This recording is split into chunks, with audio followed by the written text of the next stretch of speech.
Hello friends, welcome to my YouTube channel target learn 98 पे मैं विनायक पांडे आप सभी का बहुत बहुत स्वागत करता हूं।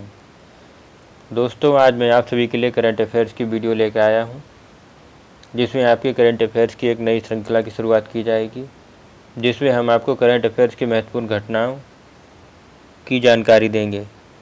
रोज़ एक करंट अफेयर्स की वीडियो अपलोड की जाएगी हमारे चैनल पर। तो जिन्होंने अभी तक हमारे चैनल को सब्सक्राइब नहीं किया है तो वो सभी लोग सब्सक्राइब कर लें। तो चलिए शुरू करते हैं। जैसा कि आप सभी के सामने पहला क्वेश्चन है, विश्व पर्यटन दिवस हर साल कब मनाया जाता है? तो जो है आपका विश्व पर्यटन दिवस ये मनाया जाता है 27 सितंबर को।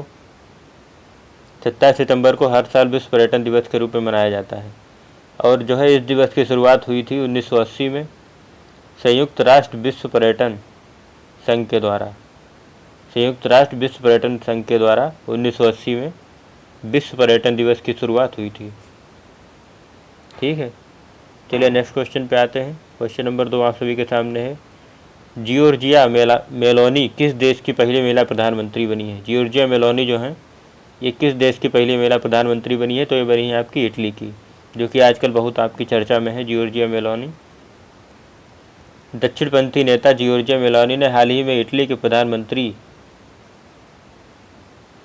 के प्रधानमंत्री चुनाव में जीत का दावा किया है और अब वे इटली में पहली महिला प्रधानमंत्री बनने जा रही हैं। इनका नाम है जियोर्जिया मेलोनी। चलिए नेक्स्ट क्वेश्चन पे आते हैं। नेक्स्ट क्वेश्चन आप सभी के सामने है, एक सर्वे रिपोर्ट के अनुसार उत्तर प्रदेश राज्य में सबसे अधिक प्रदूषित नदियों की सूची में सबसे ऊपर किस नदी का नाम है? तो इसमें आपका हो जाएगा हिंडन नदी का नाम है। सबसे जो उत्तर प्रदेश में सबसे ज़्यादा प्रदूषित जो नदी है वो है आपकी हिंडन नदी। उत्तर प्रदेश राज्य की हिंडन नदी में सहारनपुर, मेरठ, बागपत, गाजियाबाद, नोएडा में ई लेवल का प्रदूषण पानी मिला है, जिसकी मात्रा अत्यधिक प्रदूषित है। और एक सर्वे के मुताबिक इस नदी को सबसे प्रदूषित नदियों की सूची में प्रथम स्थान मिला है यूपी में। ठीक है, हिंडन नदी को सबसे प्रदूषित नदियों का स्थान मिला है उत्तर प्रदेश में। चलिए नेक्स्ट क्वेश्चन पे आते हैं। क्वेश्चन नंबर 4 आप सभी के सामने है, संयुक्त राष्ट्र ने एक प्रस्ताव पारित कर वर्ष 2023 को इंटरनेशनल ईयर ऑफ मिलेट्स घोषित किया है। पहले तो आप सभी लोग ये जान लीजिए कि इंटरनेशनल ईयर ऑफ मिलेट्स का मतलब क्या होता है। तो मिलेट्स को हिंदी में बोलते हैं बाजरा। तो जो है संयुक्त राष्ट्र संघ ने 2023 को इंटरनेशनल ईयर ऑफ मिलेट्स घोषित किया है, मतलब 2023 को बाजरा वर्ष मनाने के रूप में इसको घोषित किया है। अब संयुक्त राष्ट्र से जुड़े महत्वपूर्ण तथ्य के बारे में आप सभी के लोगों को बता देते हैं। संयुक्त राष्ट्र संघ जो था, इसको स्थापित करने का इसका प्रमुख उद्देश्य क्या था? तो इसका प्रमुख उद्देश्य था सहयोग, अंतर्राष्ट्रीय सहयोग को बढ़ावा देना व शांति और सुरक्षा प्रदान करना, इसका मेन उद्देश्य है। संयुक्त राष्ट्र नाम यूएसए के राष्ट्रपति फ्रैंकलिन डी रूजवेल्ट द्वारा दिया गया था। इसके अध्यक्ष जो हैं हंगरी के राजनयिक सिसावा कोरोसी हैं। ठीक है, इतना आपको इसके बारे में महत्वपूर्ण जानकारी पता होनी चाहिए। संयुक्त राष्ट्र की स्थापना कब हुई थी, ये भी पता होना चाहिए। संयुक्त राष्ट्र की स्थापना हुई थी 24 अक्टूबर 1945 को। 24 अक्टूबर 1945 को इसकी स्थापना हुई थी। और इसका मुख्यालय कहाँ है? इसका मुख्यालय आपका है न्यूयॉर्क, अमेरिका में इसका मुख्यालय है। अब अमेरिका की राजधानी अगर पूछ ले तो अमेरिका की राजधानी है वाशिंगटन डीसी और इसकी मुद्रा है डॉलर। मुद्रा डॉलर है अमेरिका की और इसकी जो है राजधानी है वाशिंगटन डीसी अमेरिका की, और इसका मुख्यालय न्यूयॉर्क अमेरिका में है। वर्तमान में संयुक्त राष्ट्र में कितने देश शामिल हैं? 193 देश शामिल हैं संयुक्त राष्ट्र संघ में। ठीक है, इतना इसके बारे में आपको पता होना चाहिए। इसकी स्थापना 24 अक्टूबर 1945 को हुई थी। इसका मुख्यालय न्यूयॉर्क अमेरिका में है। वर्तमान में संयुक्त राष्ट्र में कितने देश शामिल हैं? तो आपको पता होना चाहिए 193 देश शामिल हैं। और इसका प्रमुख उद्देश्य क्या था? इसका प्रमुख उद्देश्य था अंतर्राष्ट्रीय सहयोग को बढ़ावा देना व शांति और सुरक्षा प्रदान करना। ठीक है, फ्रैंक डी रूजवेल्ट द्वारा इसका नाम दिया गया था संयुक्त राष्ट्र संघ का, और इसके अध्यक्ष हैं सिसावा कोरोसी। चलिए नेक्स्ट क्वेश्चन पे आते हैं। क्वेश्चन नंबर 5 आप सभी के सामने है, किसे भारत के 49वें मुख्य न्यायाधीश के तौर पर नियुक्त किया गया है? यू ललित को मुख्य न्यायाधीश के तौर पर नियुक्त किया गया है। ये आपके 49वें नंबर के हैं। और इनसे पहले कौन था? इनसे पहले जो थे एन बी रमना।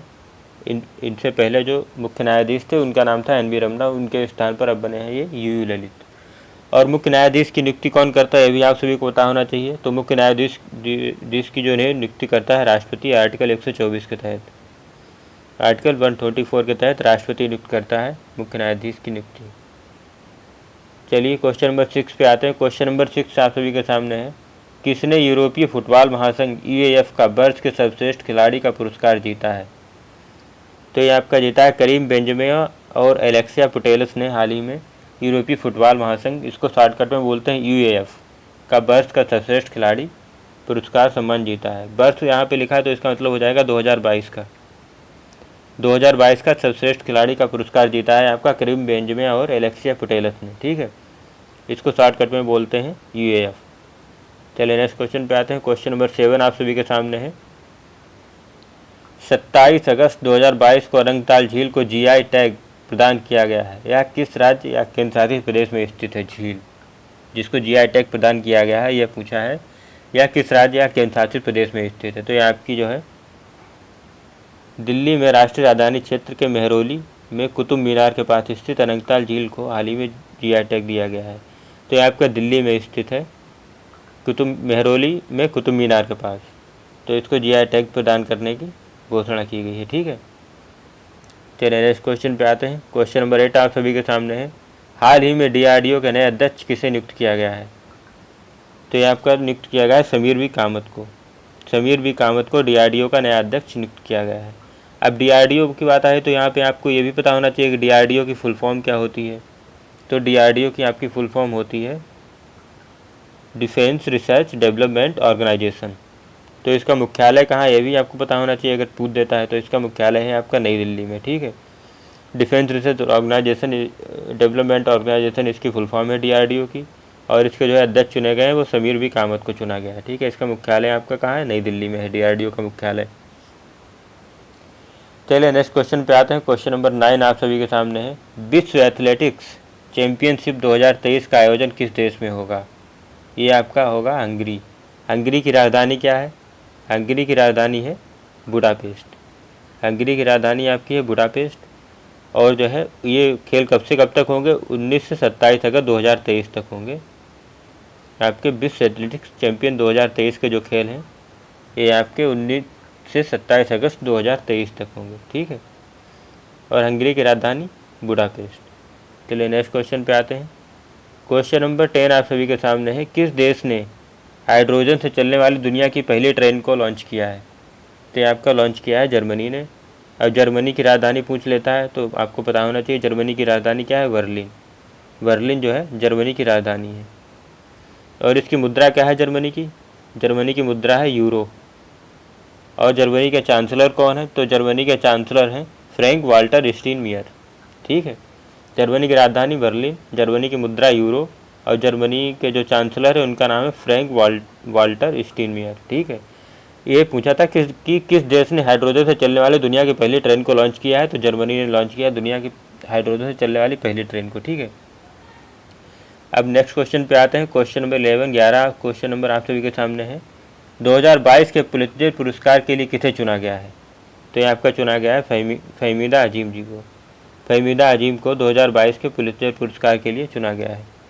ठीक है, और इनकी जो है पत्रिका क्या थी, इनसाइडर पत्रिका के लिए इनको चुना गया है पुलित्जर पुरस्कार के लिए।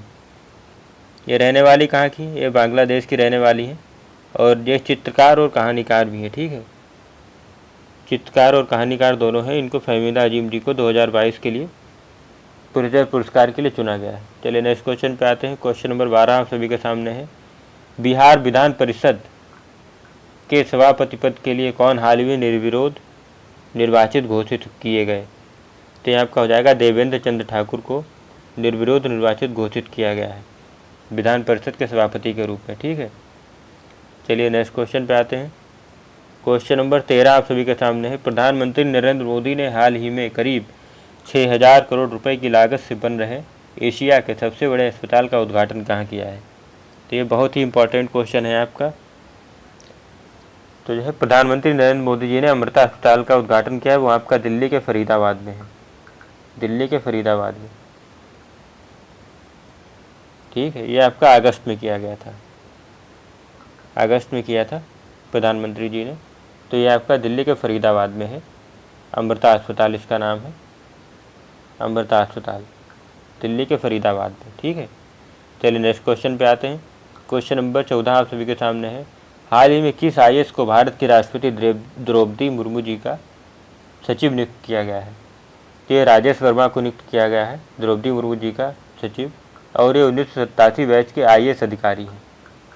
चलिए नेक्स्ट क्वेश्चन पे आते हैं। क्वेश्चन नंबर 15 आप सभी के सामने है।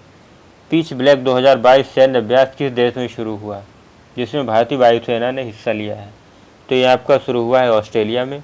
पिच ब्लैक 2022 सैन्य अभ्यास जो है ये आपका ऑस्ट्रेलिया में शुरू किया गया है। और ऑस्ट्रेलिया की राजधानी क्या है? ऑस्ट्रेलिया की राजधानी है कैनबरा। ऑस्ट्रेलिया की राजधानी कैनबरा है। और इसकी मुद्रा क्या है? इसकी मुद्रा है ऑस्ट्रेलियाई डॉलर। इसकी मुद्रा ऑस्ट्रेलिया डॉलर है, ऑस्ट्रेलिया की। ठीक है, इसकी राजधानी कैनबरा है। चलिए इस क्वेश्चन पे आते हैं। क्वेश्चन नंबर 16 आप सभी के सामने है। भारत का पहला 3D प्रिंटेड डाकघर कहाँ स्थापित किया गया है? तो ये आपका कर्नाटक में स्थापित किया है भारत का पहला प्रिंटेड डाकघर। चलिए नेक्स्ट क्वेश्चन पे आते हैं। क्वेश्चन नंबर 17 आप सभी के सामने है। भारत के किस राज्य में टोमेटो फ्लू नामक वायरस का पहला मामला पाया गया था? तो ये आपका केरल में। अगर कोरोना पूछ लेता है तो वो भी आपका केरल ही हो जाएगा, और टोमेटो फ्लू ये भी आपका केरल ही हो जाएगा। ठीक है, चलिए नेक्स्ट क्वेश्चन पे आते हैं। क्वेश्चन नंबर 18 आप सभी के सामने है। किसे 31वें व्यास सम्मान से सम्मानित किया गया? किसे 31वें व्यास सम्मान से सम्मानित किया गया? डॉक्टर असगर बजाहत को व्यास सम्मान से सम्मानित किया गया 31वें व्यास सम्मान से। चलिए नेक्स्ट क्वेश्चन पे आते हैं। क्वेश्चन नंबर 18 आप सभी के सामने। किस नेता एवं पूर्व वित्त मंत्री की पुण्यतिथि पर न्यू इंडिया बुक लॉन्च की गई? तो ये आपके अरुण जेटली की पुण्यतिथि पर न्यू इंडिया बुक लॉन्च की गई। ये आपके पूर्व वित्त मंत्री रहे हैं। इन्हीं के ये जब वित्त मंत्री थे तभी जो है GST लागू हुआ था।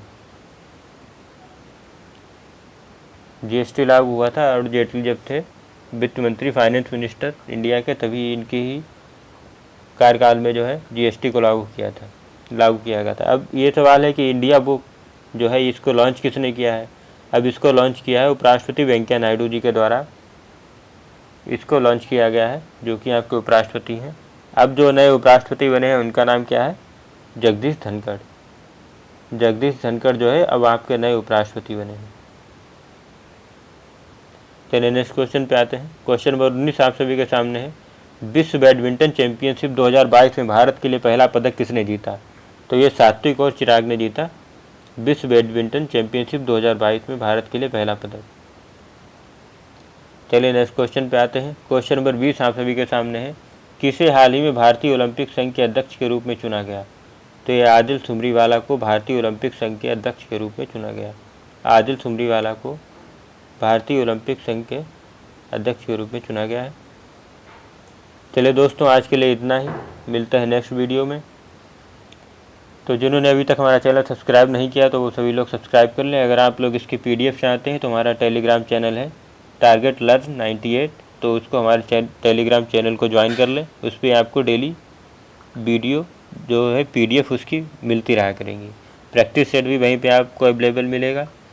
हर चीज़ जो भी आपका इस स्टडी से रिलेटेड मटेरियल है आपको हमारे टेलीग्राम चैनल पे मिल जाएगी। तो जिन्होंने अभी हमारा टेलीग्राम चैनल ज्वाइन नहीं किया है तो वो सभी लोग हमारे टेलीग्राम चैनल जो है ज्वाइन कर सकते हैं।